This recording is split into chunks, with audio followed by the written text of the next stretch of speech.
எண்ணெய் ஊற்றிக்கலாம். இதில் கொஞ்சம் தேவையான அளவுக்கு எண்ணெய் ஊற்றிக்கலாம். தக்காளி சட்னி பண்ண போகிறோம். தோசை தக்காளி சட்னிக்கு நல்லாயிருக்கும்.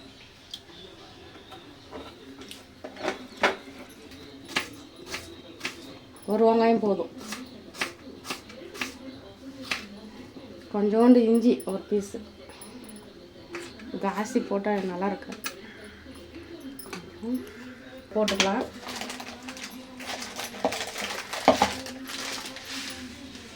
ஒரு அரை டீஸ்பூன் சீரகம். கொஞ்சம் இந்த வெங்காயம்லாம் போட்டுக்கணும். ஒரு 4 பல்லு பூண்டு தேவையான அளவு. ஒரு துண்டு இஞ்சி சொல்லிட்டு இருந்தில்ல, ஒரு துண்டு இஞ்சி. 4 பச்சை மிளகாய். இது எடுக்கங்க, வதக்கிக்கலாம். கருவேப்பிலை போட்டுக்கலாம் ஒரு 2 கொத்து.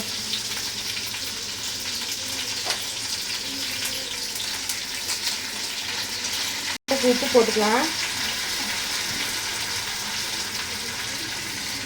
தக்காளி சட்னிக்கு கொஞ்சம் கொத்தமல்லி.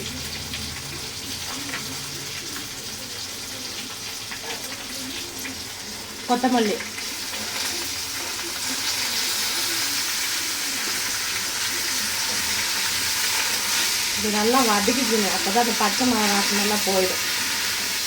பழம் 5 பழம் உங்களுக்கு தேவையான கட் பண்ணிக்கணும்.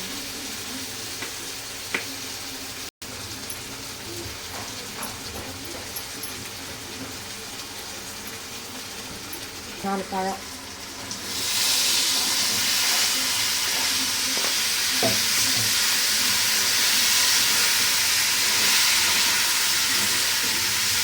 எல்லாம் போட வேண்டிய அவசியம் இல்லை. இதில் இருக்குது எல்லாம். தோசை மாவு புளி போடுங்களா, அது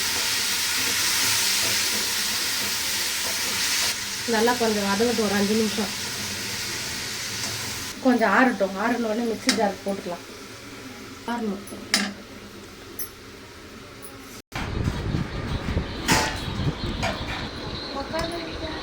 ஆறட்டும். ஃபாஸ்ட்டாக ஆறினா தான் இதெல்லாம் இன்னும் மிக்ஸி ஜார் கெட்டு போயிடும்.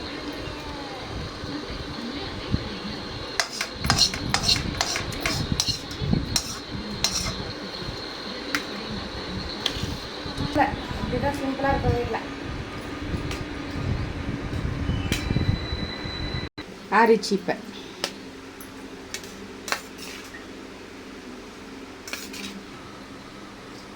பச்சை மிளகா, சீரகம், கொத்தமல்லி, வெங்காயம் ஒன்று, ஒரு துண்டு இஞ்சி, இதெல்லாம் போட்டுட்டு உப்பு போட்டுக்கிறோம். ஏற்கனவே உப்பு போட்டிருக்குறோம். இன்னும் கொஞ்சம் உப்பு போட்டுக்கலாம் டேஸ்ட்டுக்கு. எவ்வளோ நல்லா இருக்குது. கொரப்பாக அரைச்சிடுறோம் பாரு. ரொம்ப நைஸ் பண்ணனா டேஸ்ட் வராது. கொஞ்சமாக எண்ணெய் ஊற்று.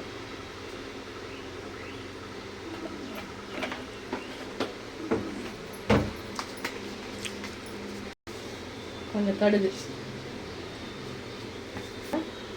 ஒரு அரை டீஸ்பூன் 1/4 டீஸ்பூன் உளுந்து,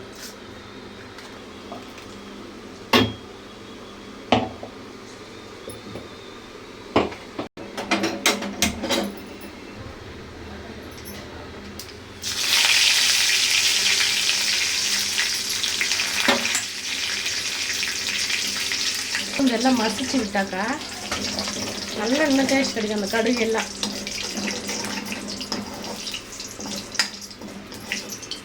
பாருங்க, கலர்ஃபுல்லாக இருக்குதுங்க பாருங்க. எல்லோ கலரு, மஞ்சள் கலரு, பச்சை கலர். எப்படி டேஸ்டியான சட்னி பண்ணியிருக்கேன். இப்போ அடுத்து தோசை ஊற்றிக்கலாம். அது தொட்டுக்கிறதுக்கு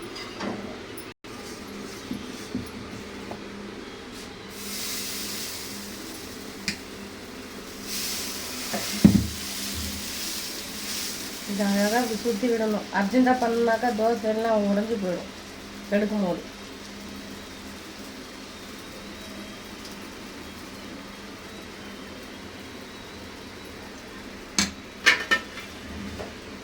எண்ணெய்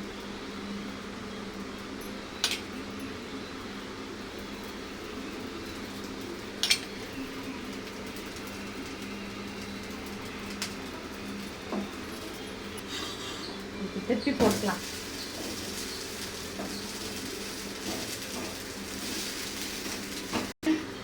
எடுத்துக்கலாம். காலையில பாருங்க தக்காளி சட்னி, நல்லா சுட சுட ஒரு தோசை.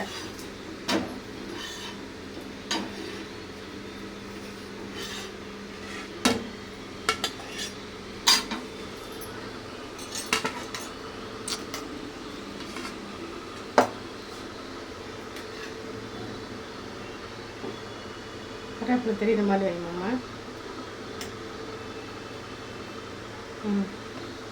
தக்காளி சட்னி, தோசை சூடாக இருக்குது, சாப்பிடலாம்.